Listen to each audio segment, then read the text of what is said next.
सतनाम वाहिगुरु साहिब जी। एक ओंकार श्री वाहिगुरु जी की फतेह है। श्री भगवती जी सहाय अथ श्री शास्त्र नाम माला पुराण लिख्यते पातशाही दसवीं। दोहरा सांग सरोही सैफ अस तीर तुपक तरवार सतरांतक कवचांतकार करिया रछ हमार। दोहरा अस कृपान धारा धरी सैफ सूल जम दाड़ कवचांतक सतरांतकार तेग तीर धर बाड़। अस कृपान खंडो खड़ग तोपक तबर आर तीर सैफ सरोही सहथी यह हमारा पीर। तीर तुही सहथी तुही तबर तरवार नाम तिहारो जो जपै भय सिंध भव पार। काल तुही काली तुही तेग अर तीर तुही निशानी जीत की आज तुही जग बीर। तुही सूल सैथी तबर तू निखंग अर बान तुही कटारी सेल सब तुम ही करद किरपान। शस्त्र अस्त्र तुम ही सिपर तुम ही कवच निखंग कवचांतक तुम ही बने तुम व्यापक सर्वंग। श्री तू सब कारण तुही तू विद्या को सार तुम सब को उपराज ही तुम ही लिहो उबार। तुम ही दिन रजनी तुम ही जीवन उपाय कौतक हिरन के नमित तिन मो बाद बढ़ाए। अस कृपान खंडो खड़ग सैफ तेग तरवार रछ करो हमरी सदा कवचांतक करवार। तुही कटारी दाड़ जाम तू बिशुओ आर बान तोपत पाद जे लीजिया रछ दास मोहे जान। बांक वज्र बिशुओ तुही तबर तरवार तुही कटारी सहथी करिया रछ हमार। तुमी गुरज तुम ही गदा तुम ही तीर तुफंग दास जान मोरी सदा रछ करो सरबंग। छुरी कलम रिप करद भान खंजर बुगदा नाय अर्ध रिजक सब जगत को मोहे तुम ले हो बचाए। प्रथम पावो जगत तुम ही पंथ बनाए आप तुम ही झगड़ा करो तुम ही करो सहाय। मच्छ कच्छ बाराह तुम बावन अवतार नरसिंह ब्यूदा तू ही जगत को सार। तू ही राम श्री कृष्ण तू ही विष्णु को रूप तू ही प्रजा सब जगत की तू ही आप ही भूप। तू ही विपर क्षत्री तू ही रंक अर राऊ साम दाम अर दंड तुम ही भेद उपाऊ। शीस तू ही काया तै प्राणी के प्राण तै विद्या जाग बकतर होए करे वेद बखियान। बिसख बान धन खागर भन सर कैबर जिह नाम तीर खतंग तार चो सदा करो मम काम। तैणी रालै सतरियार मृग अंतक सास बान तुम बैरन प्रथम हनो बहुरो बज्जै कृपान। तुम पाटस पासी परस परम सिंध की खान ते जग के राजा भये दीय तब जेह बारदान। शीस सतर अरियार अस खंडो खड़ग कृपान शक्कर सुरेसर तुम कियो भगत आपनो जान। जम धर जम दाड़ा जबर जो दांतक जिह नाय लूट कूट लीजत तिनै जे बिन बांधे जाय। बांक वज्र बिशुओ बिसख बिरह बान सब रूप जिनको तुम कृपा करी भये जगत के भूप। शास्त्र शेर समरांतकार सिपरार सम शेर मुक्त जाल जम के भये जिना कहो एक बेर। सैफ सरोही सतुर आर सारंगार जिह नाम सदा हमारे चित बसो सदा करो मम काम। सैफ सरोही सतुर आर सारंगार जिह नाम सदा हमारे चित बसो सदा करो मम काम। इत श्री नाम माला पुराणे श्री भगवती उस्तत प्रथम ध्याय समापत। मस्त शुभ मस्त वाहिगुरु जी का खालसा वाहिगुरु जी की फतेह। கண்டுபிடிச்சது தமிழர்கள்னா இதை கண்டுபிடிச்சது தமிழர்கள்னு யார் நிரூபிச்சா? இதுக்கு ஏதாச்சும் ப்ரூஃப் இருக்கா? அதை பற்றி தான் இன்றைக்கி பார்க்க போகிறோம். அதுக்கு முன்னாடி நீங்கள் நம்ம சேனலை சப்ஸ்கிரைப் பண்ணலன்னா சப்ஸ்கிரைப் பண்ணிங்க, மறக்காமல் அப்படியே பெல் ஐக்கானே கிளிக் பண்ணிங்க. ஸ்டெயின்லெஸ் ஸ்டீல், அதாவது வூட் ஸ்டீல். இந்த ஸ்டெயின்லெஸ் ஸ்டீலுக்கு வூட் ஸ்டீல்னு ஏன் பேர் வந்துச்சு அப்படின்னு நீங்கள் ஃபஸ்ட்டு தெரிஞ்சுக்கணும். வூட்ஸ் இந்த வார்த்தையோட ரூட் வேர்டு எதுன்னு கேட்டிங்கன்னா உருக்குங்கிறது தான். இப்போ இந்த இமேஜை பாருங்கள், உங்களுக்கே பார்த்தாலே புரியும் இந்த வூட்ஸுங்கிற வேர்டு எப்படி உருக்குலேருந்து மாறி வந்திருக்குன்னு. ஃபஸ்ட்டு கீழேருந்து பாருங்கள், உருக்கு, ஊக்கு, அடுத்தது ஹூக், அடுத்தது வூட்ஸ், இப்படி தாங்க மாறி வந்துச்சு. இந்த உருக்கு, சரி உருக்குனா தமிழில் ஸ்டீல்னு பொருள். அப்போ வந்து ஊக்குனா அதுக்கு என்ன பொருள்னு கேட்டிங்கன்னா, இப்போ இந்த இமேஜை பார்த்தாலே உங்களுக்கு புரியும். டிராவிடியன் லாங்குவேஜ், அதாவது சவுத் இந்தியன் லாங்குவேஜ். இந்த 3 லாங்குவேஜ் இதில் கொடுத்துருக்கு, தெலுங்கு, கன்னடம், தமிழ். இந்த 3 லாங்குவேஜில் ஸ்டீலுக்கு என்ன வேர்டுன்னு பாருங்கள். தமிழில் பார்த்தீங்கன்னா உருக்கு, தெலுங்கில் பார்த்தீங்கன்னா ஊக்கு, கன்னடத்தில் பார்த்தீங்கன்னா ஊக்கு துண்டு. இதாங்க மீனிங். என்னடா அவன் இஷ்டத்துக்கு எதாவது சொல்லிட்டு போகிற, இதெல்லாம் நம்புற மாதிரியா இருக்குன்னு கேட்டிங்களா? இதெல்லாம் நான் சொல்லலைங்க, இதெல்லாம் மெட்டலர்ஜி சயின்டிஸ்ட் ப்ரூவ் பண்ணது. இதுக்கான ப்ரூஃபையும் நான் சொல்கிறேன், கடைசியாக உங்களுக்கு சொல்கிறேன். அதுக்கு முன்னாடி இதை எப்படி கண்டுபிடிச்சாங்கன்னு பார்ப்போம். நம்ம 1790 பிரிட்டிஷ் இந்தியாவில் வேலை பார்த்த ஹெலனஸ் ஸ்காட்டுங்கிற ஒரு ஆஃபீஸர் பிரிட்டனுக்கு இங்கேருந்து நிறையா வெப்பன்ஸை அனுப்பி வைக்கிறாரு. பிரிட்டனில் யாருக்கு அனுப்புறாருன்னு கேட்டிங்கன்னா சார் ஜோசப் பேங்க்ஸுங்கிறவருக்கு அனுப்புகிறாரு. அவர் யாருன்னா பிரிட்டனில் உள்ள ராயல் சொசைட்டிங்கிற மெட்டலர்ஜி சயின்டிஸ்ட் குரூப்போட பிரசிடென்ட். அவர் இந்தியாவிலேருந்து வந்த எல்லா வெப்பன்ஸையும் பார்த்துட்டு அவருக்கு நிறையா ரொம்ப பெரிய ஆச்சரியம். எப்படி இதேமாரி வெப்பன்ஸ்லாம் இந்தியாவில் கிடைக்கிது, இதெல்லாம் வூட் ஸ்டீலால் செஞ்சது, ரொம்ப எப்படி சொல்கிறதுனா ரொம்ப ஹை கார்பன் உள்ள ஸ்டீல், அதாவது ரொம்ப வேல்யூவான ஸ்டீல், ரொம்ப ஸ்ட்ராங் டக்டைலான உள்ள ஸ்டீல், உடைக்கவே முடியாது அந்தளவு ஸ்ட்ராங்கான ஸ்டீல் எல்லாம். இது எப்படி இந்தியாவில் கிடைக்கிது? இது இதேமாரி யூரோப்பியன்ஸ் கண்ட்ரியில் மட்டும் கிடைக்கிறது. ஒரு வேளை இந்தியன்ஸ் ரோமன்ஸ் இம்போர்ட் பண்ணியிருப்பாங்களா, இல்லைனா ரோமன்ஸ் இந்தியாவிலேருந்து இம்போர்ட் பண்ணியிருப்பாங்களான்னு ஒரு டவுட் வந்துச்சு அவருக்கு. அப்போ ரொம்ப பெரிய ஒரு சயின்டிஸ்ட் குரூப்பை இந்தியாவுக்கு அனுப்புறாரு, இதை பற்றி ரிசர்ச் நீங்கள் பண்ணுங்கன்னு. அப்படி ரிசர்ச்க்கு அனுப்புகிறப்ப நார்த் இந்தியாவில் ரொம்ப வருஷங்களாக இவங்க அந்த ரிசர்ச்சில் ஈடுபடுறாங்க. ரொம்ப பெரிய ரிசர்ச்சில் டெவலப் ஏற்படல. சரி நம்ம கொஞ்சம் சவுத் இந்தியா பக்கம் இப்போ போகணும் அப்படின்னு தெலுங்கானா, கன்னடா ரீஜியன்லாம் போகிறாங்க. அப்படி போய் பார்க்குறப்ப அங்கே உள்ள வெப்பன்ஸ் கிட்டத்தட்ட ரோமில் உள்ளது மேட்ச் ஆகினாலும் ஆனால் பர்ஃபெக்டாக மேட்ச் ஆகலை. இதுக்காக இன்னும் சவுத் நோக்கி நம்ம இந்தியாவுக்கு போவோம் அப்படின்னு சொல்லி தமிழ்நாடு போல் கேரளாவுக்கு வராங்க. அங்கே வரப்போ அவங்களுக்கு ரொம்ப பெரிய ஆச்சரியம். ஏன்னா இங்கே கிடைச்ச வெப்பன்ஸ்லாம் ரோமோட ரொம்ப பழமையான வெப்பன்ஸாக இருக்குது. அப்போ கன்ஃபார்மாக இங்கேருந்துனா ரோம்க்கு எக்ஸ்போர்ட் ஆகிருக்கணும் அப்படின்னு அவங்க முடிவு எடுக்கிறாங்க. இந்த சயின்டிஸ்டோட ரிப்போர்ட்டை பார்த்த பென்சமின் ஹெய்னிங்கிற ஒரு மெட்டலர்ஜி சயின்டிஸ்ட் அவரும் இந்தியாவுக்கு ரிசர்ச்சில் ஈடுபடுறாரு. கடைசியாக அவரும் ஒரு முடிவுக்கு வராரு, ஆமாம் ரோமுக்கு தமிழகத்தில் இருந்துதான் எக்ஸ்போர்ட் ஆகிருக்கு அந்த வூட் ஸ்டீல்னு. அவர் இன்னும் டீப்பாக இந்த ரிசர்ச்சில் இறங்குறாரு. அதுக்கப்புறம் இதோட ஹிஸ்ட்ரி என்ன, எப்படி தமிழர்கள் வூட் ஸ்டீலை கண்டுபிடிச்சாங்க, இந்த வூட் ஸ்டீலோட பேர் உண்மையான வூட் ஸ்டீலா இல்லை வேறு ஏதாச்சுமா, எப்படி இது ரோம் வரைக்கும் போணுச்சு, யூரோப்பியன் கண்ட்ரீஸ்க்கு பரவணுச்சுன்னு கண்டுபிடிக்க ஆசைப்பட்டார் பென்ஜமின் ஹெய்னி. அதுக்கப்புறம் சயின்டிஃபிக்காக ரிசர்ச் பண்ணாமல் லிட்ரேச்சரில் ஏதாச்சும் தகவல்கள் கிடைக்குதான்னு செக் பண்ணுறாரு.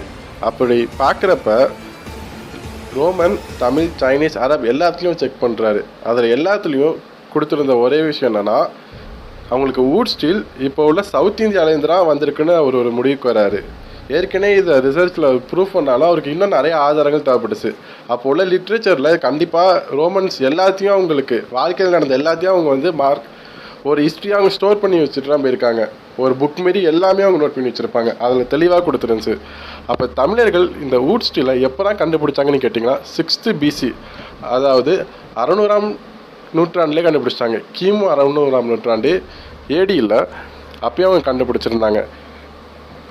கடைசியாக யூரோப்பியன்ஸ் ப்ரூஃப் பண்ணிட்டாங்க வூட் ஸ்டீலை, அதாவது உருக்க தமிழர்கள் தான் கண்டுபிடிச்சாங்க, தமிழர்கள் தான் மற்ற எல்லா நாடுகளுக்கும் ஏற்றுமதி பண்ணாங்கன்னு ப்ரூஃப் பண்ணாங்க. இது யூரோப்பியன்ஸோட ஒரு சைடு. இப்போ நம்ம தமிழ் லிட்ரேச்சர் எடுத்துக்கிட்டோன்னா தமிழ் லிட்ரேச்சரில் ஏதாச்சும் இந்த உருக்கை பற்றி சான்று இருக்கான்னு கேட்டிங்கன்னா இருக்குங்க. தமிழ் லிட்ரேச்சர் படி உருக்கு, அதாவது வூட் ஸ்டீல், இதை கண்டுபிடிச்சது யாருன்னு கேட்டிங்கன்னா சேர மன்னர்கள், அதாவது மூவேந்தர்கள்னு சொல்லுவோம் பார்த்தீங்களா, அதில் ஒருத்தவங்களான சேர மன்னர்கள் தான் கண்டுபிடிச்சாங்க. பிற்காலத்தில் சேர மன்னர்கள் இதை பாண்டியர்களுக்கும் சோழர்களுக்கும் சொல்லிக் கொடுக்குறாங்க. இது நடந்தது 6ஆம் நூற்றாண்டில். கண்டுபிடிச்ச அதே நூற்றாண்டத்தில் எல்லா தமிழகம் ஃபுல்லாக பரவுது. ஸ்ரீலங்காவில் இருந்த தமிழர்களுக்கும் இது பரவுது. அப்படியே இன்னும் ஒரு 5ஆம் நூற்றாண்டு காலப்போக்கில் இது சைனாக்கும் அரேபியர்களுக்கும் போகுது. அரேபியர்கள் தான் ரோமர்களுக்கு இதேமாரி ஒரு விஷயம் சொல்கிறாங்க, தமிழகத்தில் இதேமாரி தரம் வாய்ந்த உருக்கு கிடைக்கிதுன்னு, அதாவது ஊட்ஸ்டில் கிடைக்கிதுன்னு. இதை கேட்ட ரோமர்கள் தமிழகத்தில் இருந்து நிறையா உருக்கை அவங்க இறக்குமதி பண்ணிக்கிட்டாங்க.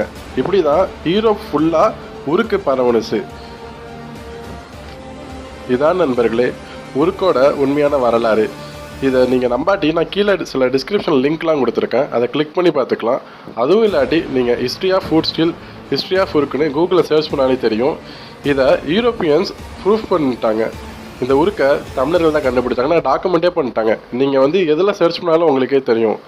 ஆனால் இந்த வரலாற்று சான்றுகள் எதுவுமே இந்திய அரசாங்கம் எந்த புத்தகத்துலையும் இருக்காது. ஏன் நம்ம தமிழ்நாடு புத்தகத்தில் கூட இருக்காது இந்த வூட் ஸ்டில் இதெல்லாம் தமிழர்கள் தான் கண்டுபிடிச்சாங்கன்னு. அந்தளவு நம்மளோட எல்லா திறமைகள், அதாவது நம்மளோட கலைகள் எல்லாமே மறைக்கப்படுது. சரி நண்பர்களே, இதேமாரி நிறையா காணொலிகள் வேணுன்னா நீங்கள் நம்ம சேனலோட டச்சில் இருங்க. சரி நண்பர்களே, இந்த காணொலி பிடிச்சிருந்தா லைக் பண்ணுங்கள், ஷேர் பண்ணுங்கள், சப்ஸ்கிரைப் பண்ணுங்கள். மறக்காமல் பெல் ஐக்கானை கிளிக் பண்ணுங்கள். அப்போ தான் உங்களுக்கு நெக்ஸ்ட் வீடியோட அப்டேட் கிடைக்கும்.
பதினெட்டாம் நூற்றாண்டில் பிரிட்டிஷோட ஈஸ்ட் இந்தியா கம்பெனி இந்தியா முழுவதும் ஆக்கிரமிக்கணும்னு முடிவு பண்ணாங்க. அதுக்கு மோஸ்ட் ஆஃப் த இந்திய மன்னர்கள் பார்த்தோம்னா பணிஞ்சு போயிட்டாங்க. ஆனால் மைசூர் மற்றும் தமிழ்நாட்டில் இருந்த ஒரு சில ராஜ்யங்கள் மட்டும் ஈஸ்ட் இந்தியா கம்பெனிக்கு பணிஞ்சு போகலை. அதோட விளைவு தான் மைசூர் வார். இந்த மைசூர் வார்லேயே முக்கியமான போர் என்னன்னு பார்த்தோம்னா மைசூர் 2ஆம் போர். இந்த போரில் தான் ஹைதர் அலியோட பையன் திப்பு சுல்தான் ராக்கெட் டெக்னாலஜியை யூஸ் பண்ணி வெள்ளையர்களை ஜெயிச்சாரு. நம்மளோட எதிரியை ஜெயிக்கணும்னா அவனோட பலமான ஆயுதத்தை அழிச்சாலே போதும். அதே கான்செப்டை தான் இவரும் யூஸ் பண்ணுறாரு. திப்பு சுல்தான் தன்னோட ராக்கெட்ஸை யூஸ் பண்ணி எதிரியோட ஆயுத கிடங்கை அழித்து போரில் ஜெயிக்கிறாரு. இந்த ராக்கெட் டெக்னாலஜியை மற்ற ராஜ்யங்களும் பயன்படுத்திட்டு இருந்தாங்க. அதை எப்படி பயன்படுத்தினாங்கன்னா, அம்போட முனையில் பேப்பர் இல்லை மூங்கிலில் வெடிமருந்தை வச்சு பற்ற வைக்கிறதுனால அது எதிரிகளை தாக்கிட்டு இருந்துச்சு. ராக்கெட்டை பொறுத்தவரையும் எவ்வளோ வெடிமருந்தை கம்மியான டைமில் எரிய வைக்கிறோன்றது தான் முக்கியம். ஏன்னா அப்போ தான் அதிக த்ரஸ்ட் கிடச்சி அதிகமான ஸ்பீடு கிடச்சி ரொம்ப தூரம் ராக்கெட்டால் ட்ராவல் பண்ண முடியும். ஆனால் இந்த மூங்கில் ராக்கெட்டை பார்த்தோம்னா அதுக்கு அதிக த்ரஸ்ட் கிடைக்காததால் எதிரிகள் மேலே அதிக இம்பேக்டை ஏற்படுத்தாது. அதுவும் இதை கரெக்டாக பாயிண்ட் பண்ணி எதிரிகளை தாக்க முடியாது. இந்த ப்ராப்ளமை சரி பண்ண தான் திப்பு சுல்தான் இரும்பால் ஆன ராக்கெட்டை தயாரிக்க ஆரம்பித்தார். இந்த ராக்கெட்டுக்கு அதிக த்ரஸ்ட் கிடைக்கிறதால எதிரிகள் மேலே அதிக இம்பேக்டை ஏற்படுத்தும். அந்த திப்பு சுல்தான் பார்த்தோம்னா தான் அனுப்புகிற ராக்கெட்டில் கத்தியை ஆட் பண்ணார். ஸோ மேக்ஸிமம் ஹைட்டை ரீச் பண்ணிவிட்டு ரிட்டர்ன் ஆகும்போது எதிரிகள் மேலே அளவுக்கு அதிகமான இம்பேக்டை ஏற்படுத்தும். இந்த ராக்கெட்டை யூஸ் பண்ணி தான் திப்பு சுல்தான் 2ஆம் மைசூர் போரில் ஜெயிச்சார். வெள்ளையர்கள் திப்பு சுல்தானை ஜெயிக்க ஆர்காட் நவாப்ஸ், மராத்தாஸ், ஹைதராபாத் நிசாம்லாம் சேர்ந்து 4ஆம் மைசூர் போரில் போரிட்டாங்க. அது மட்டும் இல்லாமல் திப்பு சுல்தானோட அமைச்சர்களே அவரோட கோட்டையில் இருந்த சீக்ரெட் வே திறந்து விட்டாங்க. 4ஆம் பக்கம் பார்த்தோம்னா எதிரிகள் சூழ்ந்து துரோகத்தின் விளைவாகவே பார்த்தோம்னா திப்பு சுல்தான் வீழ்த்தப்பட்டார். திப்பு சுல்தான்கிட்ட இருந்த லான்ச்சர்ஸ், ராக்கெட்ஸ்லாம் அப்போ இருந்த கவர்னர் வெல்லஸ்லி பிரிட்டனுக்கு அனுப்பிச்சு வச்சாரு. அங்கே இருக்கிற சயின்டிஸ்ட்லாம் இதை ரிசர்ச் பண்ணி இந்தியர்கள் ராக்கெட்டை பெர்ஃபெக்டாக தயாரித்து போரில் யூஸ் பண்ணியிருக்காங்கன்னு சொல்கிறாங்க. வெள்ளையர்கள் வந்து இந்த அயன்கேஸ் ராக்கெட் டெக்னாலஜியை யூஸ் பண்ணி பல புரோட்டோடைப் ராக்கெட்டை உருவாக்கி பல போர்களை வந்து ஜெயிக்கிறாங்க. இதையும் தாண்டி இப்போ தயாரிக்கப்படுற அட்வான்ஸ்டு மிசைல்ஸோட பேஸே திப்பு சுல்தான் டெக்னாலஜி தான். 2018 கர்நாடகாவில் ஆர்கியாலஜிஸ்ட் ரிசர்ச் பண்ணதில் பல ராக்கெட்டை கண்டுபிடிச்சாங்க. அந்த ராக்கெட்லாம் 18th செஞ்சுரியில் திப்பு சுல்தான் யூஸ் பண்ண ராக்கெட்னு கன்ஃபார்ம் பண்ணியிருக்காங்க. இன்னுமே நாசாவோட வேலு ஃப்ளைட் ஃபெசிலிட்டி சென்டரில் இந்தியர்கள் தன்னோட ராக்கெட் டெக்னாலஜியை யூஸ் பண்ணி வெள்ளையர்களை தாக்குற மாதிரி ஒரு ஃபோட்டோ இருக்குது. அந்த ஃபோட்டோவை பார்த்து தான் நம்ம அப்துல் கலாம் ஐயா தன்னோட ஆட்டோபயோகிராஃபியான விங்ஸ் ஆஃப் ஃபயரில் திப்பு சுல்தானை பற்றி குறிப்பிட்டிருக்காரு. அவர் என்ன சொல்கிறாருன்னு பார்த்தோம்னா, சொந்த தேசத்தில் மறைக்கப்பட்ட ஒரு வீரன் கிரகத்தின் மறுபகுதியில் போர்க்கள நாயகனாக சித்தரிக்கப்படுகிறான்ட்டு நம்ம திப்பு சுல்தானை வந்து சொல்கிறாரு. ஸோ ராக்கெட் டெக்னாலஜியின் முன்னோடியே நம்ம இந்தியர்கள் தான்னு சொல்லலாம். ஸோ இப்போ நம்ம யூஸ் பண்ணுற அட்வான்ஸ்டு மிசைல்ஸோட பேஸே நம்மளோட டெக்னாலஜி தான்ன்றது இந்த வீடியோவில் வந்து உங்களுக்கு புரிஞ்சிருக்கும் நம்புறேன். நெக்ஸ்ட் ஒரு இன்ட்ரெஸ்டிங்கான டாப்பிக்கோட உங்களை சந்திக்கிறேன். Till that bye. இதே மாதிரி உங்களுக்கு ஏதாவது டாபிக் தோணுச்சுன்னா கமெண்ட்டில் லீவ் பண்ணுங்கள், அதை பற்றி ஒரு வீடியோ பண்ணலாம்.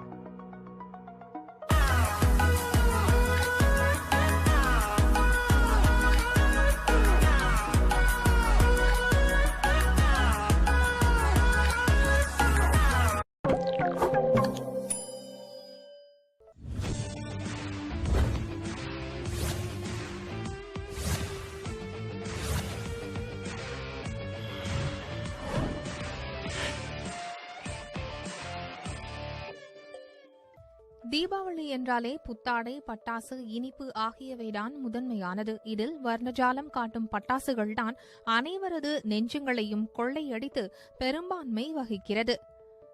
சிறுவர்கள் முதல் பெரியவர்கள் வரை வெடித்து கொண்டாடி மகிழும் இந்த பட்டாசின் வரலாறு சுவாரஸ்யம் மிக்கது. 2000 ஆண்டுகளுக்கு முன்பு சீனர்களால் தற்செயலாக கண்டுபிடிக்கப்பட்டதுதான் பட்டாசு. பின்னர் அதில் பல நுட்பங்கள் கையாளப்பட்டு தற்போது கண்களை கொள்ளை கொள்ளும் பல வகை வண்ண பட்டாசுகளாக பரிணமித்திருக்கின்றன.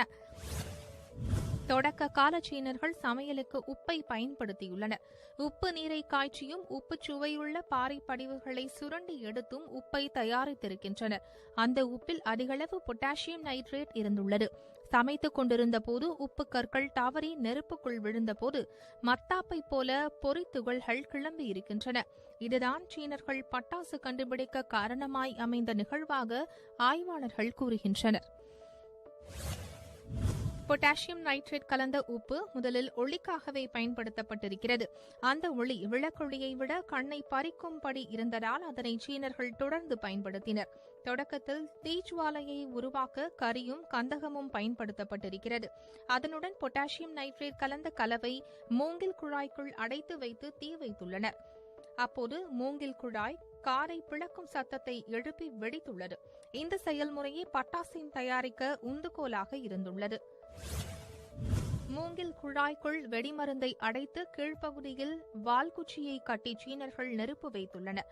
அப்போது மூங்கில் குழாய் உந்துவிசை காரணமாக சற்று தூரம் சென்று வெடித்துள்ளது. உந்து விசையை கொண்டு எந்த திசையிலும் குறிவைத்து ஏவப்படும் பட்டாசுகள் சீன அம்புகள் எனப்படுகின்றன. எனவே சீனர்கள் போரில் இவ்வகை பட்டாசுகளை பயன்படுத்தி எதிரிகளை தாக்கியுள்ளனர். இந்த முறையை பயன்படுத்தி கண்டுபிடிக்கப்பட்டதுதான் வானங்கள் எனப்படும் வானவெடிகள். 7ஆம் நூற்றாண்டில் லிடியான் எனும் துறவியினால் நன்கு வெடிக்கும் பட்டாசுகளும் அதன் செய்முறையும் உருவாக்கப்பட்டது. சீனர்கள் பட்டாசை தீய சக்தியை விரட்டும் ஆயுதமாக பார்க்கின்றனர். எனவே சீனாவில் இன்றளவும் பல பண்டிகைகள், குறிப்பாக புத்தாண்டு மற்றும் விளக்கு விழா போன்ற நிகழ்ச்சிகள் கண்ணை கவரும் பல வண்ண பட்டாசுகளை வெடித்து வெகு விமரிசையாக கொண்டாடப்படுகிறது. அதோடு சீனாவில் ஆண்டுதோறும் ஏப்ரல் 18ஆம் தேதி பட்டாசு கண்டுபிடிக்கப்பட்ட நாள் கொண்டாடப்பட்டு வருகிறது. 1240ஆம் ஆண்டில் சீன பட்டாசை பற்றி ஆராய்ந்து அறிந்து கொண்ட அரேபியர்கள் மூலம் இந்தியாவிற்கும் ஐரோப்பாவிற்கும் பட்டாசு அறிமுகமானதாக நம்பப்படுகிறது. 14ஆம் நூற்றாண்டில் விஜயநகர பேரரசர் 2ஆம் தேவராயாவின் அரண்மனையில் பெர்ஷிய நாட்டின் அப்துல் ரசாக் எனும் தூதரால் முதலில் பட்டாசுகள் கொண்டு விழா நடத்தப்பட்டது. பின்னர் முகலாய மன்னர்கள் பட்டாசு தயாரிக்கும் கலையை சீனர்களிடம் இருந்து கற்றுக்கொண்டு இந்தியாவில் பட்டாசு செய்ய ஆரம்பித்தனர். 18ஆம் நூற்றாண்டிற்கு பிறகே பட்டாசுகள் மிகப்பெரிய அளவில் இந்தியாவில் பரவி இருக்கின்றது. அதன் பிறகு ஒளி சார்ந்த பண்டிகை என்பதால் தீபாவளிக்கு ஒளிரும் பட்டாசுகளை பயன்படுத்தும் வழக்கமும் ஏற்பட்டது. இந்தியாவில் முதல் பட்டாசு தொழிற்சாலை 19ஆம் நூற்றாண்டில் கொல்கத்தாவில் அமைக்கப்பட்டது. அதன் பின்னர் சுதந்திரத்திற்கு பின் தமிழ்நாட்டில் சிவகாசி பட்டாசு ஆலைகள் உருவெடுத்தது. பட்டாசுகள் பல நாடுகளில் தயாரிக்கப்பட்டாலும் இன்றளவிலும் உலகிலேயே மிக தரமானதாக பட்டாசுகள் தயாரிக்கப்படுவது சிவகாசியில்தான்.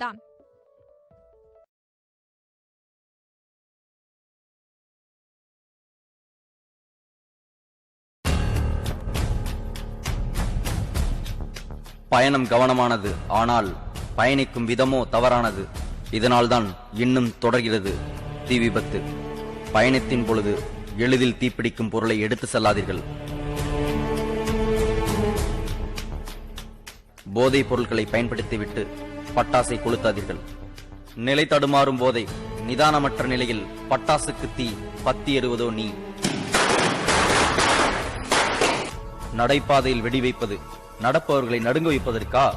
நெரிசல் மிகுந்த சாலைகளில் பட்டாசுகளை வெடிக்காதீர்கள். விளையாட்டாய் செய்யும் சிறு சிறு வேளைகளில் பெரியதோர் ஆபத்து. கவனமாய் பாருங்கள். பெற்றோர்களே கவனித்து பாருங்கள். குழந்தைக்கு தெரியாது வெடியின் பயங்கரம். வெடிக்காத பட்டாசுகளை காலால் மிதிக்காதீர்கள். பொதுநலம் கருதி வெளியிடுவோர் தமிழ்நாடு காவல்துறை.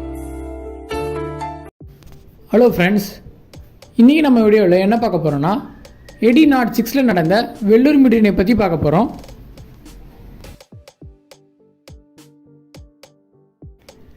இந்த மியூட்டினி பார்த்தீங்கன்னா வெள்ளூர்ன்ற பிளேஸில் நடந்ததுனால இதுக்கு வெள்ளூர் மியூட்டினின்ற பேர் வந்துச்சு.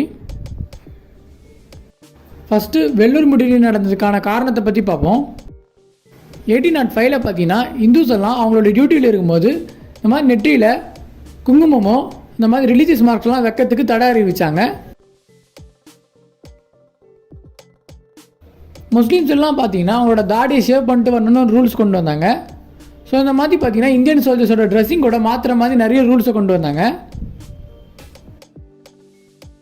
பட் மெயின் ரீசன் பார்த்தீங்கன்னா ஆக்னியூ டர்பன்ற ட்ரெஸ்ஸிங் கூட கொண்டு வந்தது தான். எல்லா சோல்ஜர்ஸையும் இந்த ட்ரெஸ்ஸிங் கூட தான் ஃபாலோ பண்ணணும்னு ரூல்ஸ் கொண்டு வந்தாங்க. ஸோ எந்தெந்த சோல்ஜர்ஸ் இந்த ஆக்னியூ டர்பன் ட்ரெஸ்ஸிங் கூட ஃபாலோ பண்ணலையோ அவங்களுக்கு பார்த்தீங்கன்னா 500 சவுக்கடிகளும் அவங்கள பார்த்தீங்கன்னா வேலையிலேருந்து நீக்கியும் ரூல்ஸ் கொண்டு வந்தாங்க. ஸோ இதுதான் பார்த்தீங்கன்னா வெள்ளூர் மியூட்டினி நடந்ததுக்கான மெயின் காரணமாக அமைஞ்சிச்சு. ஜூலை 9, 1806 பார்த்தீங்கன்னா டிப்பு சுல்தானோட டாட்டரோட வெட்டிங் செலிப்ரேஷன் பார்த்தீங்கன்னா வெள்ளூர் ஃபோர்ட்டில் நடந்துச்சு. ஸோ இந்த வெட்டிங் செலிப்ரேஷனில் பார்த்தீங்கன்னா இந்தியன் சோல்ஜர்ஸும் கேதர் ஆகியிருந்தாங்க.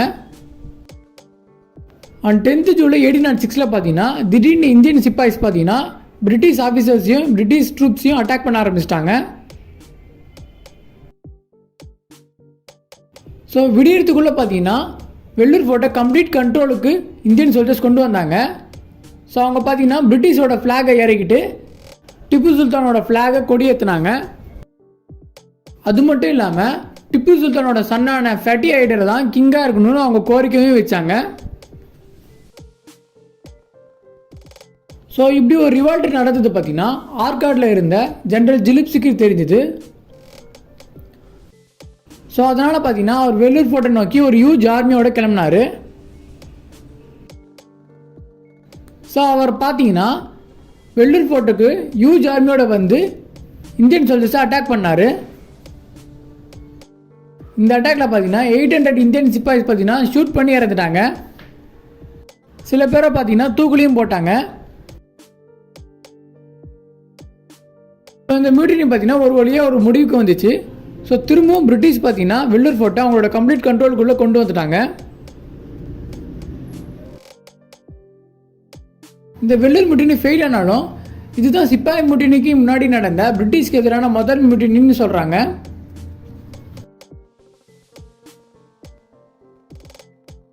ஸோ ஓகே ஃப்ரெண்ட்ஸ், இந்த வீடியோவில் உங்களுக்கு வெள்ளூர் மியூட்டினியை பற்றி புரிஞ்சிருக்குன்னு நம்புகிறேன்.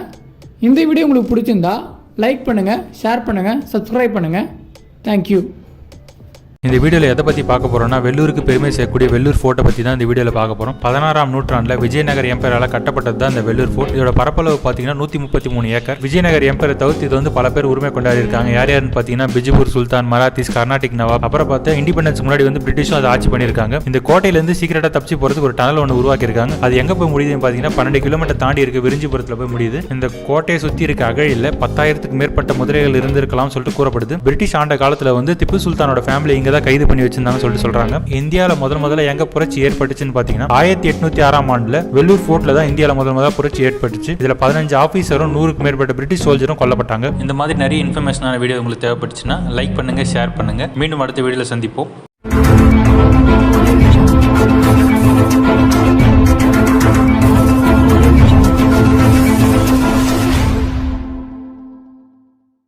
सतयुग की एक घटना है जिसमें राजा हरिश्चंद्र जो हिंदुओं के राजा जाति से राजपूत थे वो हुए और उनकी परीक्षा एक विश्वामित्र नाम के ब्राह्मण ने ले ली।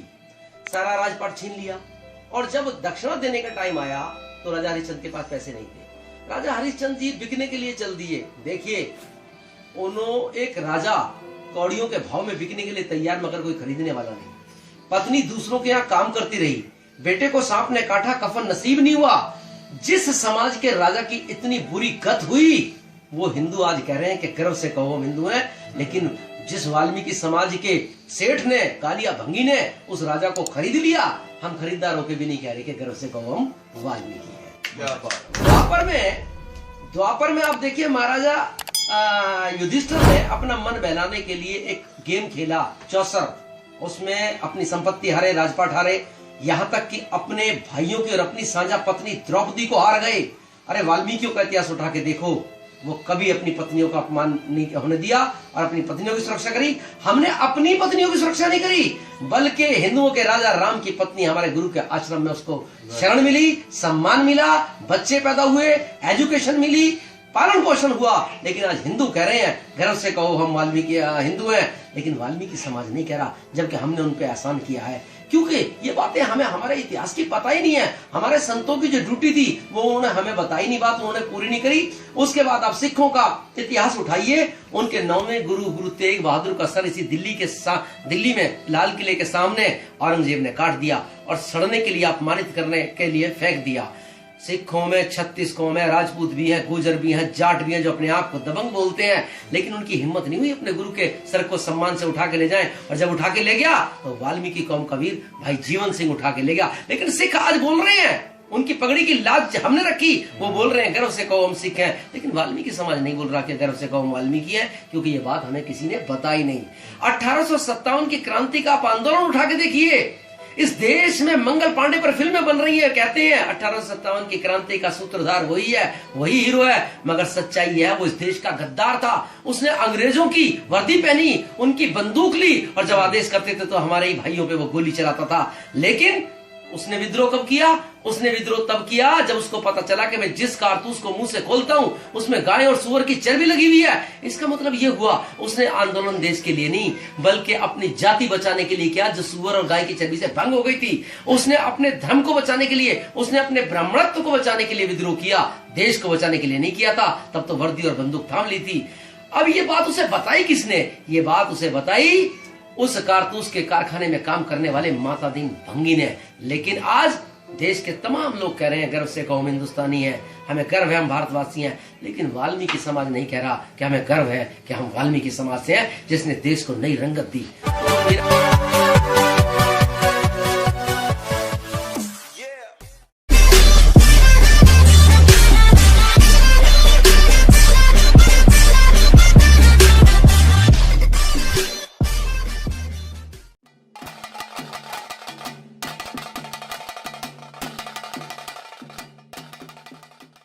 ತುಳುನಾಡನ್ನು ಆಳ್ದಿನ ರಾಜವಂಶಲೆಡು ಅಳುಪೇರ್ನ ಪುದರು ಸುರುಕದು ಬರ್ಕೊಂಡು ಅಳುಪೇರು ಪಂಡ ಏರು ಅಕಲಿನ ಬಗ್ಗೆ ನಮಕು ಈತ್ನೆತ ತಿಳಿದಿನ ವಿಚಾರಲು ದಾದ ಅಕಲಿನ ರಾಜ್ಯ ಒಲ್ಪರ್ದು ಒಡೆಮುಟ ಇತ್ತಂಡು 7 ವರ್ಷ ಆಳ್ವಿಕೆ ಮಲ್ತೆರು ಕಡೆಕ್ ಅಳುಪೇರು ದಾದ ಏರು ಈ ಮಾತಾ ವಿಚಾರಲು ಇನಿತ ವಿಡಿಯೋಡು ಅಂಚನೆ ನಿಕ್ಕಲು ಒಂಜಿ ವೇಳೆ ಈ ಚಾನೆಲ್ ಸಬ್ಸ್ಕ್ರೈಬ್ ಮಂತ್ ಜಲ್ಡ ಇತ್ತನೆ ಮನ್ಪುಲೆ ಅಳುಪೇರಿಯರು ಅಕಲನ ಮೂಲ ಓಪಂದು ಇನಿ ಕ್ಲಾಸ್ ಸರಿಯಾದು ತಿಳಿದು ಬೈದಿಚ್ಚಿ ಆಂಡ ಅಕಲು ನಾಗಕುಲಕ್ಕೆ ಸೇರಿದಿನಕಲು ಪಂದ್ ಹೆಚ್ಚಿನ ಇತಿಹಾಸಕಾರರು ಒತ್ತೊಂದೇರು. ಅಳುಪೇರು ಅಕಲ ಶಾಸನಲ್ಲಿಡು ಅಕಲು ಪಾಂಡ್ಯ ವಂಶಕ್ಕೆ ಸೇರಿನ ಸೋಮಕುಲತಕಲು ಪಂದು ಪಾಡೊಂದೇರು. ಅಕಲಿನ ಕಾಲದ ಪಾವಲಿಲೆಡು ಶ್ರೀ ಪಾಂಡ್ಯ ಧನಂಜಯ ಪನ್ಪಿ ಪುದರ್ ತುಯರ ತಿಕ್ಕೊಂಡು ಮೊಕಲ ಲಾಂಛನಡು ರಡ್ಡು ಮೀನು ಚಂದ್ರೆ ಬೊಕ್ಕ ರಾಜಛತ್ರಿ ಉಂಡು. ಕಾರ್ಲದ ಬೆಳ್ಮಣ್ಣದಲ್ಪತಿಕ್ಕಿನ ಆಳುಪೇರಿನ ಶಾಸನ ಈತನೆಟತಿಕ್ಕಿನ ಕನ್ನಡದ ಸುರೂತ ತಾಮ್ರ ಶಾಸನ. ಚಾಲುಕ್ಯರ ಕಾಲದ ಶಾಸನಡ್ಲ ಅಳುಪೇರಿನ ಉಲ್ಲೇಖ ಉಂಡು. ಆಳುಪೇರಿನ ಕಾಲದ ತುಳುನಾಡನ್ನು ಆಳುವ ಖೇಡ ಪಂದು ಪನ್ನೊಂದಿತ್ತೇರು. ಗ್ರೀಕ್ ಇತಿಹಾಸಕಾರೆ ತಾಲಮಿಲ ಅಳುಪೇರಿನ ಬಗ್ಗೆ ಪಂತೆ. ಕನ್ನಡದ ಹಲ್ಮಿಡಿ ಶಾಸನ ಆಳುಪೇರಿನ ಬಗ್ಗೆ ಉಲ್ಲೇಖ ಮಲ್ತದಿನ ಸುರೂತ ಶಾಸನ. ಉಂದೆಟ್ಟು ಪಶುಪತಿ ಪನ್ಪಿ ಆಳು ಪರಸನ ಪುದರ್ ಮೆನ್ಷನ್ ಆತಂದು. ಹಲ್ಮಿಡಿ ಶಾಸನ 5ನೇ ಶತಮಾನದ ಊರು ನಡೆದಾತ್ರ ಇತಿಹಾಸಕಾರರು ಆಳುಪೇರಿನ ಕಾಲನು 5ನೇ ಶತಮಾನದ ಗೆನ್ಪುವೇರು. ಅಂಡ ಅವಿರ್ದು ಏತೋ ವರ್ಷದುಂಬು ಅಳುಪೇರಿತ್ತೇರು. ಉದ್ಯಾವರ ಬಾರ್ಪೂರು ಬೊಕ್ಕ ಕುಡ್ಲನ್ನ ರಾಜಧಾನಿ ಮಲ್ತದ ಆಳ್ವಿಕೆ ಮಲ್ತೊಂತಿನ ಮುಕುಲು ಒಂಜಿ ಕಾಲಡು ಶಿವಮೊಗ್ಗದ ಹುಂಚ ಅಂಚನೆ ಬನವಾಸಿಡ್ಲ ಆಳ್ವಿಕೆ ಮಲ್ತೊಂತೇರು ಪಂದ್ ಚಾಲುಕ್ಯರನ ಶಾಸನಲ್ಲೆಡೆ ತೆರೆದು ಬರ್ಕೊಂಡು.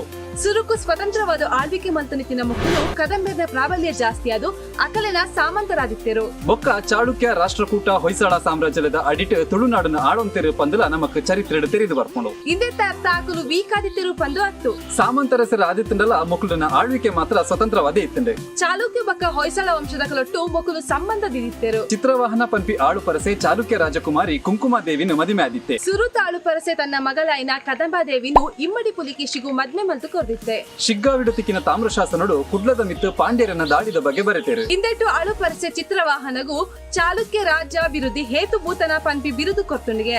ಕ್ರಿಸ್ತಶಕ 705ನೇ ಇಸವಿನು ಪಾಂಡ್ಯರು ದಾಳಿ ಮಲ್ತಿಪ್ಪುನಗ ಚಾಲುಕ್ಯರಿಗೂ ಸಹಾಯ ಮಲ್ತುದು ಪಾಂಡ್ಯರನ್ನು ಪಿರಗಿರ್ತಿತ್ತರು. ಈತ ಪರಾಕ್ರಮಡು ಆಳ್ವಿಕೆ ಮಲ್ತೊಂತಿನ ಆಳುಪೇರು ದಾದಾಯೇರು. 1335ನೇ ಇಸವಿಡು ಹರಿಹರ ಬೊಕ್ಕ ಬೊಕ್ಕ ವಿಜಯನಗರಡು ಸಂಗಮ ವಂಶನು ಸ್ಥಾಪನೆ ಮಲ್ತೆರು. ಅಕಲಿನ ಸಾಮ್ರಾಜ್ಯ ಸ್ಥಿರ ಆದಿಪಡು ಪನ್ಪನವು ಅಕಲಿನ ಉದ್ದೇಶ ಆದಿತ್ತಂಡೆ. ಅಂಚಾದು ಪಗೆ ಮಾನ್ಲೆನ ಬೊಕ್ಕ ತಮಕು ತೊಂದರೆ ಆಪನ ರಾಜ್ಯಗಳನ್ನು ಗೆಂದರ ಸುರು ಮಲ್ತೆರು. ಇಡೀ ಸಾಮ್ರಾಜ್ಯನು ಒಂಜೇ ಆಳ್ವಿಕೆಗ ಕನವಡು ಪನ್ಪನವು ಅಕಲಿನ ನೀತಿ ಆದಿತ್ತಂಡೆ. ಅಂಚಾದು ಸಾಮಂತರನ ಅಧಿಕಾರ ಕರ್ತದು ಅಕಲಿನ ರಾಜ್ಯನು ವಿಜಯನಗರದೊಟ್ಟು ಸೇರ್ಪಾಯರು. ಇಂಚ 17ನೇ ಶತಮಾನಗೂ ಆಳುವ ಖೇಡಲ ವಿಜಯನಗರದ ಸ್ವಾಧೀನಗೂ ಬತ್ತಂಡೆ. ಅಳುಪೇರ್ನ ಆಳ್ವಿಕೆ ಮುಗಿದು 5 ವರ್ಷ ಕಳೆದುಂಡು. ಆಂಡ ಅಳುಪೇರು ತುಳುನಾಡಿಗೆ ಬುಡ್ದು ಪೋತಿನ ಎತೋ ವಿಚಾರಲು ಇಲ್ಲ. ಪುರಂದ ರಾಜರಾಜೇಶ್ವರಿ ದೇವಸ್ಥಾನ, ಕದ್ರಿದ ಮಂಜುನಾಥೇಶ್ವರ ದೇವಸ್ಥಾನ, ಒಡಿಪುದ ಅನಂತೇಶ್ವರ ದೇವಸ್ಥಾನ, ವಿಟ್ಲದ ಪಂಚಲಿಂಗೇಶ್ವರ ದೇವಸ್ಥಾನ, ನೀಲವರದ ಮಹಿಷಮರ್ದಿನಿ ದೇವಸ್ಥಾನ ಇಂಚ ಅವೇತೋ ದೇವಸ್ಥಾನಲಿನ ನಮಕ ಕೊರ್ತಿನಿ ಆಳುಪೇರು. ಅಳುಪೇರು 100 ವರ್ಷದ ಜಾಸ್ತಿ ವರ್ಷ ಆಳ್ವಿಕೆ ಮಂತಿನಿಗೂ ದಾಖಲೆ ಉಂಡು. ಈತ ವರ್ಷ ಭಾರತದ ಒವ್ವೆ ರಾಜವಂಶ ಆಳ್ವಿಕೆ ಮಂತಿನ ಬಹುಶಃ ಇಜ್ಜಿ. ಆಂಡ ಇಂಚಿತ್ತಿನ ಅಳುಪೇರ್ನ ಬಗ್ಗೆ ನಮ್ಮ ಪಾಠ ಪುಸ್ತಕಡು ಓದುನು ಒಂಜಿ ಪ್ಯಾರ ಮಾತ್ರ. ಅಂಚದು ನಮ್ಮ ಊರದ ಚರಿತ್ರೆನು ದುಂಬುದ ಜನರೇಷನ್ಗೂ ಕೊನ್ಪುನಂಚಿನ ಜವಾಬ್ದಾರಿ ನಮ್ಮವು. ಈ ವಿಡಿಯೋನು ಒರಿನ ಕಲ್ಲೊಟ್ಟು ಶೇರ್ ಮನ್ಪುಲೆ. ಆಳುಪೇರ್ನ ಬಗ್ಗೆ ನಿಕ್ಲೆಗೆ ಗೊತ್ತಿತ್ತಿನ ವಿಚಾರಗಳನ್ನು ಕಮೆಂಟ್ ಇಡ ತೆರಿಪಾಲೆ. ಅಂಚನೆ ಇಂಚಿನ ನನ್ನಲತ್ತು ವಿಡಿಯೋಲೆಗಾದ ಸಬ್ಸ್ಕ್ರೈಬ್ ಮನ್ಪುಲೆ. Focus ring YouTube channel.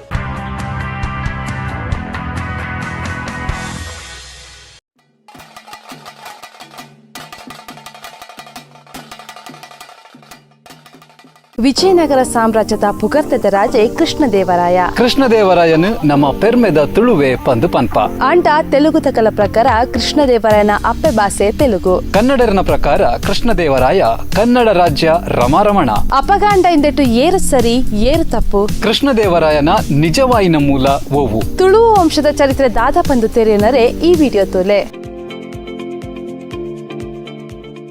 ತೆಂಕಾಯಿ ಭಾರತನು ವೈಭವಡು ಆಳ್ದಿನ ರಾಜವಂಶ Vijayanagara. ಈ ಸಾಮ್ರಾಜ್ಯಡು ಒಟ್ಟು 4 ವಂಶದ ಕಲ್ನ ಪುದರ್ ತೂವರೆ ತಿಕ್ಕಂಡು ಸಂಗಮ, ಸಾಳುವ, ತುಳುವ, ಬೊಕ್ಕ ಅರವೀಡು. 1485ನೇ ಇಸವಿಡು ಸಂಗಮ ವಂಶನು ಗದ್ದುಗೆರ್ದು ಜಪ್ಪಾದು ಸಾಳುವ ವಂಶದ ನರಸಿಂಹರಾಯೆ ಅಧಿಕಾರಗೂ ಬರ್ಪೆ. ಆಂಡ ನರಸಿಂಹರಾಯಗು ಬೆರಿಬಲ ಆದಿತ್ತಿನಿ ಮಾತ್ರ ಆಯನ ಸೇನಾಧಿಪತಿ ನರಸನಾಯಕ. ತುಳುವ ನರಸನಾಯಕೆ ದುಂಬುಗು ನರಸಿಂಹರಾಯನ ಜೋಕ್ರಿನು ಗದ್ದುಗೆಡು ಕುಲ್ಲಾದು ಅಕಲ ಪರವಾದು ರಾಜ್ಯಭಾರ ಮಲ್ಪುವೆ. ನರಸಿಂಹರಾಯನ ರಡ್ಡನೆ ಮಗೆ ಇಮ್ಮಡಿ ನರಸಿಂಹನ ಕಾಲಡು ನರಸನಾಯಕನ ಮಗೆ ಆದಿತ್ತಿನ ವೀರ ನರಸಿಂಹೆ ರಾಜರಕ್ಷಕೆ ಆದ ರಾಜ್ಯನು ತೂವನುವೆ. ಇಮ್ಮಡಿ ನರಸಿಂಹ ಎಲ್ಲೆ ಪ್ರಾಯಡೆ ತೀರುಪೋಯ್ನದಾತ್ರ ವೀರ ನರಸಿಂಹ ಸಿಂಹಾಸನ ಏರುವೆ. ಇಂಚ ತುಳುವ ವಂಶ ಅಧಿಕಾರವು ಬರ್ಪುಂಡು. ಈ ವೀರ ನರಸಿಂಹನ ಮಿಗ್ಗೆ ಪಂಡ ನರಸನಾಯಕನ ಕುಡೋರಿ ಮಗನೆ ಕೃಷ್ಣದೇವರಾಯ. ಅಂಚಾದು ಕೃಷ್ಣದೇವರಾಯ ತುಳುವೆನ ಅತ್ತ ಪಂದು ತೆರೆಯೋಡಾಂಡ ನಮ ನರಸನಾಯಕನ ಪಿನ್ನೆಲೆನು ತೆರೆಯೋಡಾಪುಂಡು. ಈ ತುಳುವ ವಂಶದ ಮೂಲದ ಬಗ್ಗೆ ವಿದ್ವಾಂಸರಿಗೂ ಇನಿಕ್ಲ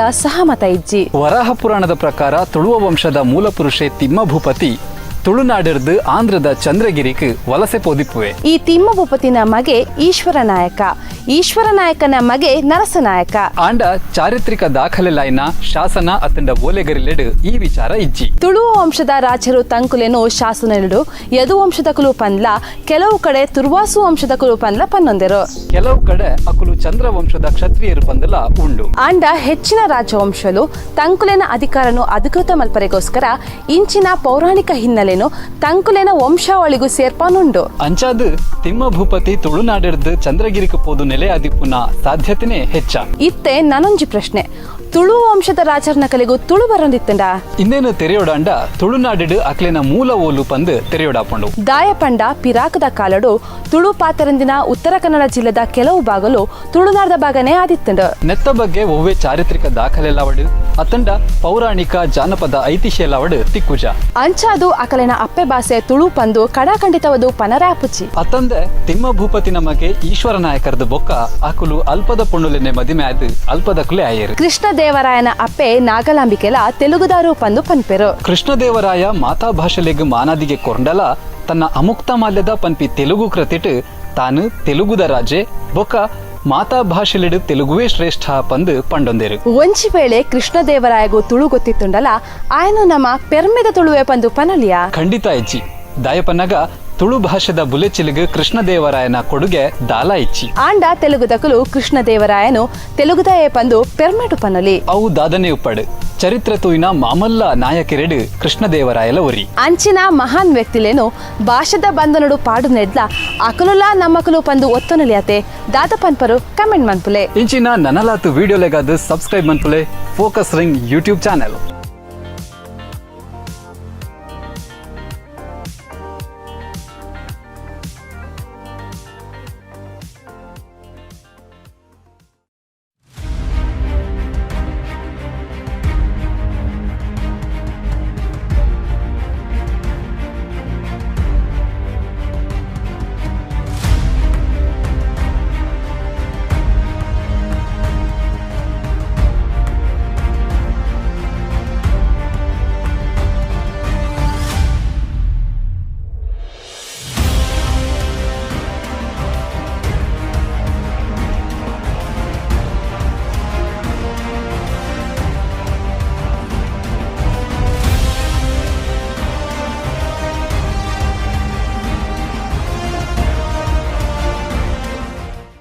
इस वीडियो में मैं बात करने वाला हूँ तुलु नाडु रीजन के बारे में।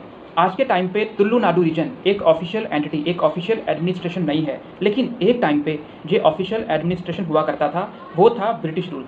ब्रिटिश रूल के टाइम पे जब ब्रिटिश ने टीपू सुल्तान से इस एरिया को जीता था तो उन्होंने इस एरिया को मद्रास प्रेसिडेंसी में ऐड कर लिया और इस एरिया का नाम रख दिया साउथ कैनरा डिस्ट्रिक्ट। बाद में 1947 में जब इंडिपेंडेंस मिला इंडिया को तब ये एरिया मैसूर स्टेट में शिफ्ट कर दिया गया। बाद में 1956 में जब लैंग्वेज के आधार पे स्टेट रीऑर्गेनाइजेशन एक्ट बना तब ये हिस्सा कर्नाटक और केरला में बांट दिया गया। 95% हिस्सा कर्नाटक में चला गया और 5% हिस्सा केरला में। लेकिन इस बात से यहाँ के लोकल लोगों को बहुत प्रॉब्लम हुई, गवर्नमेंट से बहुत शिकवा हुआ। उसका कारण ये है कि चाहे कर्नाटक में ज़्यादा बोलने वाली लैंग्वेज कन्नड़ा है, लेकिन इस पर्टिकुलर एरिया में बोलने वाली लैंग्वेज थी तुलु।